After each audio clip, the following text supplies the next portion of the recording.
I'm Yasmin, and this is Unedited. Welcome to Unedited. I'm Yasmin, and this is Jordan. And we are excited to be here today. I was just thinking that we need to share this with everybody, okay? Okay.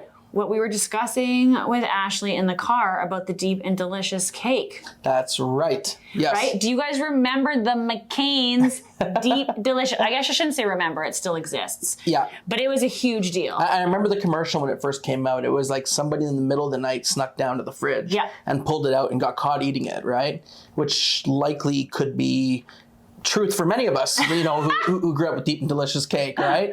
But it was so good back then, right? So good. I haven't had one forever. Yeah, so now we've been discussing that we need to bring one on one of the episodes and test it out because we don't know if it's as good. But like, I would have chosen that over an ice cream cake, over a homemade cake back then. Agreed. There's no way it's that good. No, I don't think so either. And they shrank too, right? Like they used to be about that big. Now they're kind of like this big, right? Yeah, he was trying to explain to Ashley. He's like, they used to be this big. I did not say that and she's like, is this like a fishtail? And he goes, okay, maybe like this big. They're but they're like, because they used to come with like not a sturgeon.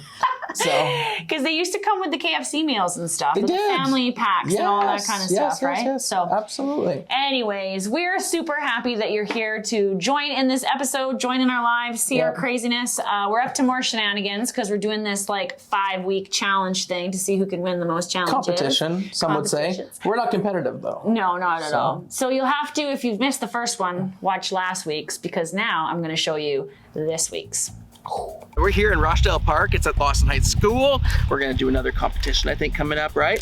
It involves ice and towels and a hill. Yeah, and we'll see how this all kind of pans out. Let me read to you what the challenge is actually going to be.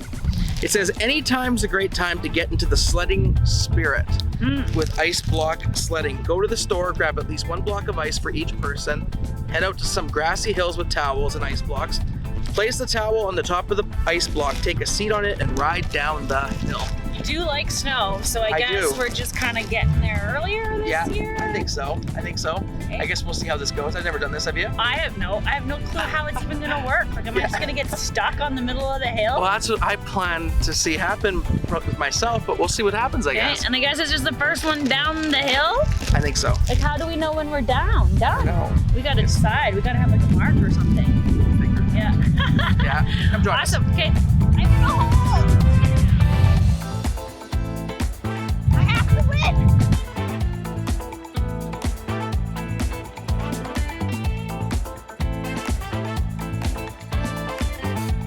I'm conceding to you. I'm almost done. As the champion. It's the ice that's hilarious to me.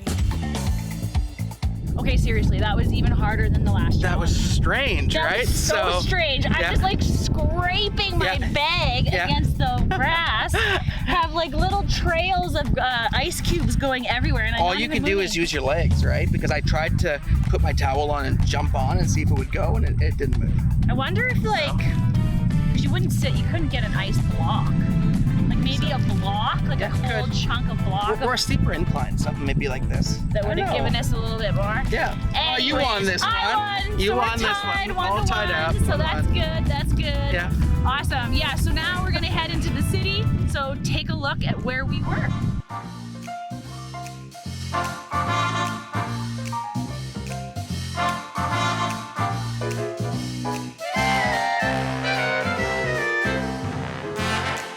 That's actually so nice today.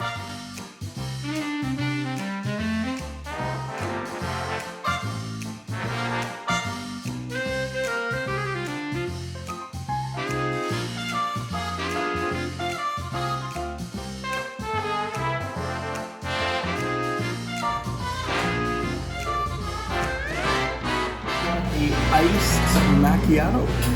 It's gonna be tasty.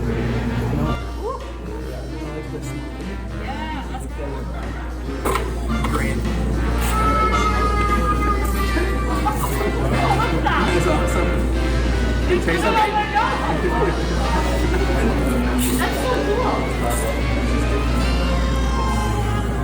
And if you laugh at your mind, the ones that turn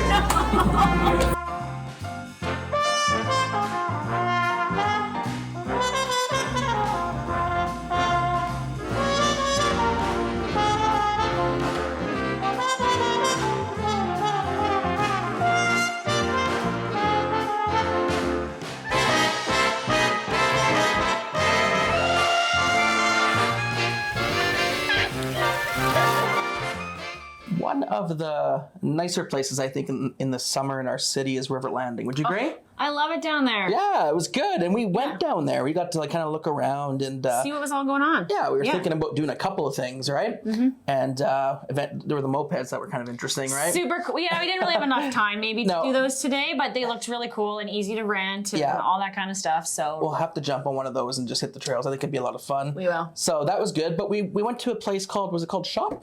Well, yeah, first of all, it was so hot that Ashley and you had to run through the spray park like a bunch of children. Yes, we did. And so you did that first. It was refreshing. It was kind of changed the day, to be honest with you. Well, that's exactly Originally, what you said. we were really hot, and then it was like, this is perfect. All nice and refreshed. And then we look across the street, and there's this beautiful place called the Shoppe. The Shoppe, yeah. And so we went in there. It's full of pink and candy and beautiful. And my kids would this would be like their heyday to go to the Shoppe. So like very unique candies and different unique things, desserts, huge cotton candy, like the size of your head when you get it. Different flavors too. Different flavors. I saw there was coconut. Yeah. Or something strange like that. All different flavors. Yeah. But then we saw him showing that guy those really cool things that were like in dry ice or whatever. So we kind of got all snoopy and went over there to check it out. And there are these Dragon Ball things that like blow smoke out of your mouth. Yeah. And what did you think about it? Yeah, it was cool. Nice guy. He gave us a bunch of free ones, right? Yeah, just to try and to give it a try. They were cool, super cool. Kind of like cereal. They tasted kind of like cereal, like almost like Fruity Pebbles without the sugar, right? Yeah, without a lot of sugar. That's kind of how it was. But it was cool how the smoke came out and stuff. It was neat. I thought it was cool. It kind of caught me off guard though, because I didn't expect so much to come out, and then you're laughing and it's like coming out your nose. I like how it comes out your nose. Yeah. Because Ashley just kept laughing and it just keeps coming out, and anyways, it was really cool. He says that they're really popular for teenagers and young adults and TikTokers. TikTok and Instagram and stuff. Yeah. So if for nothing else, if you don't like candy and you don't like anything else, go there to make a really cool TikTok video. Yeah, I think you'll love it. I think you'll just enjoy the experience in general. Yeah, it was awesome. Try the coffee. Coffee was good. Well, and that OEB restaurant's down there. Yeah. All those beautiful buildings, the Nutrient Building, the hotel. Yeah, you got and the art gallery. Those water things. Oh yeah, Persephone. All of that stuff is all down there. Absolutely. And you were telling me a story that somebody like just recently, not that long ago, was like squeegeeing the walls. Yes, the window washer. And he had a bit of an accident there. I saw it in the news and stuff. Scary. So, yeah, he's okay. But like I remember seeing him up there earlier in the summer. And I remember you saying, I'd never do that Nicole job. and Joey. And I was thinking like, oh my goodness gracious, right? And then when I saw that, thankfully he's okay, but had a bit of an accident, I was like, oh my gosh. Well, now whenever I look at the building, I just picture somebody dangling there. I feel so bad. I know. But I mean, somebody's got to watch the windows. It's one of our highest in the city. So. Yeah. So anyways, it was a really cool time. So check out the Shoppe. Go spend some time down by River Landing. Go get an ice cream. Go on a moped. Walk across the bridge. Whatever it is, there's tons of stuff to do down there. Yeah, run across water. Yeah. Fun times. Time for the talk. We're going to continue in our series through the book of John, and we're in chapter 7. And at this point, we're taking up where you left off last time, where Jesus was at the feast and people were asking him questions. And really, everyone's just kind of suspicious at him at this point, right? Because he knows who he is. And some people seem to believe he's the Messiah that they've been waiting for. Yeah. But many don't, and many are questioning it. Many just don't have the eyes to see it. They just can't get their minds around it because of certain things and details that just don't seem to add up for them. But he is doing a lot of different things. Yeah. And he's challenging a lot of important people. So, 100%. I mean, I get that there's controversy there and Absolutely. I want to start with this thought before we just look into the text. We only have a few verses that we're looking at today, but paradigm shifts are hard for people. When you think about something new, that shifts your understanding that you've always had. And I think if we're honest with ourselves, we all struggle with this from one extent to another. Oh, for sure. Because we have a worldview, we have a way in which we see things, we believe this to be true. And then if that were to suddenly get shifted and you were to learn something brand new that was truth, and you were all of a sudden had to adapt that into your life, it can cause a lot of friction, it can cause a lot of tension, it can cause frustration, you can flat out not want it because you're used to the comfort of what you used to know, right? So paradigm shifts I find are interesting. Let's think of a couple here and chat just for a minute. Like, imagine thinking the earth was flat, right? And Of all the things. I'm serious though. This is an old one, Yes, okay? okay, yeah, but yeah. you lived on Some Earth. people would still say it is, though. Well, I know, but you lived on Earth thinking you could walk around this place and actually fall off. Yeah, it's a strange idea, right? Like is. it would be a paradigm shift for some, like, you know, for the people who had to realize that it wasn't flat, indeed, to understand that. Like, and I think a lot of people, like you said, still don't believe it, and that many at the time didn't. They probably fought against the idea because it had gone against their previous understanding, how they wanted to accept things, how their worldview was. It didn't work. And it's also kind of like what I talked about last week, right? Yeah. With the Jewish leaders. Like, they only knew it a certain way. They couldn't adjust to what Jesus is telling them to do. Anyways, what's another example? One of our favorite things, flying, right? And can you imagine, though, the thought of people, like, just this idea that you could jump in an airplane and get around the world in like a day? And like, you know, like literally any place in the world. Like, I don't think we have enough respect for what flying did for our travels and for like our ability to see other places. Like in the old ancient times, right? Like literally you had to walk everywhere. Or animals. Yeah. They didn't have no cars. You never got anywhere past maybe like 6 hours out of town if you were ambitious. Yeah. But like flying all of a sudden allowed you to see things you couldn't see and be places you couldn't be. And someone tells you you're going to go on a metal object in the middle of the sky and fly wherever you want to go. Yeah. Like, that's not that easy to come to terms with. I know. And I can only imagine that a lot of people were skeptical at the time. I haven't watched that movie. What's that, DiCaprio one, Aviator? I haven't watched that in a long time, where they talk about kind of how this all started, but I might have to brush up on my Aviator at some point. But flying would have been just a mind-blowing thing. And we're going to check out an aviation museum. Yes, we are. Okay. Maybe I'll ask some questions while we're there. Should have done it this episode. Oops. Yeah. Oh, well. Yeah. Oh, God, rookie mistake. Rookie mistake. Yeah. But flying would have been something that I think would have been such a paradigm shift for them. Let me give you one more quick one, not to rally on you, Blockbuster, okay? But remember how you used to watch movies when you grew up? My favorite thing. Going there. Yes. To pick the movies out. I know, and bring home two. Always two. Two has always felt the best. If you get one movie, it was fun, but always taking 2 or 3 home. Or the cheap section when there was like 7 days for $7. I know. You just load up on movies. Yeah. Oh, it was so good. Yeah. And then it smells so good when you walk in there because they're popping popcorn and stuff. Like you're just bugging your parents for food, right? It was part of the watching a movie. Well, that's it. Like Friday night, you'd go there for the weekend, get your tapes for the weekend. So just because we're of a certain generation, we might actually still embrace a place like that if it were to open in a convenient place. But a lot of people like across the street or something like that. Yeah. But, you know, when Netflix started out, I remember there was this discussion about Blockbuster possibly buying Netflix, right? And they were offered it for such a cheap price. Like we're talking millions, right? but they decided not to because they figured, like, you know, that would never be the future of movies, and look where we're at, right? And Netflix is now $1 billion company, multi-billions, right? And they really missed out because the shift in their mind, the paradigm shift of the landscape was too much for them to comprehend. They wanted to stick to what they knew. So why am I talking about all this? We're going to get you back to Jesus now, is that he came teaching things, doing things, acting in certain ways that didn't go into line, as Yasmin said last week, with their traditions. Yeah. And he was breaking them all the time, and he was healing people on the Sabbath, and he was just messing with things that they weren't comfortable with. It was a paradigm shift. They didn't want it to happen. And so it says in verse 25, at that point, some of the people of Jerusalem began to ask, isn't this the man they are trying to kill? And here he is speaking publicly, and they're not saying a word to him.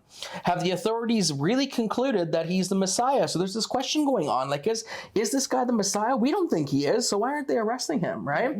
And but we know where this man is from. Where the Messiah comes, no one will know where he is from. And so this was a hang up for them. This was a paradigm shift. This was something that, you know, they shouldn't have been able to know where he came from, is what they thought in their mind, right? And yet a deeper study of Scripture, and especially the Old Testament, would have probably confirmed that and shown that to be a little bit more possible than they thought. And then Jesus, still teaching in the temple courts, cried out, yes, you know me, and you know where I am from. I am not here on my own authority, but he who sent me is true. You do not know him, but I know him because I am from him, and he sent me. So strong words in how he answers these people back, right? He's saying, yeah, you know me, you know where I come from, but you know what? I'm not here on my own authority. You know, I'm here on God's authority, on my Father's authority. And you do not know him, but I know him because I'm from him and he sent me. And so for Jesus to suggest to this crowd that they didn't know God, like, would have really been offensive to a lot of people. It would have been strong words that how dare you, especially religious teachers, the Pharisees, for him to say something like this to. It really would have upset them. But here's the issue sometimes, I think, and here's what I think we're finding happening in chapter 7, is that Jesus didn't look exactly how they expected him to. and Jesus didn't look like what they expected. Now, what happens when we place expectations on each other? Like, you think they wanted him to look like a king or like a certain royalty, way, yeah, exactly, or behaving according to the law and following their customs, their traditions. Like, even these laws that they followed, they made laws on top of laws to make sure they didn't break the laws, right? Yeah. And they expected Jesus to take part in this system, and he came to bring freedom, right? He came to fulfill all that. It's just more rules. That's it, right? And so I think, like, when we place expectations on other people, especially like just in our relationships, think about like your friends or, your family and stuff like that. What we often do probably is we have an opportunity to probably let each other down. Yeah. Because sometimes our expectations are too high, sometimes they're too low, right? And expectations can be a funny thing, right? Especially with other humans, 100%. And that's it. And so what about when we place our expectations on Jesus, right? And we expect him to look like we want or act like we want or do the things that we want. We find ourselves in a seat that we were never intended to occupy when we do that.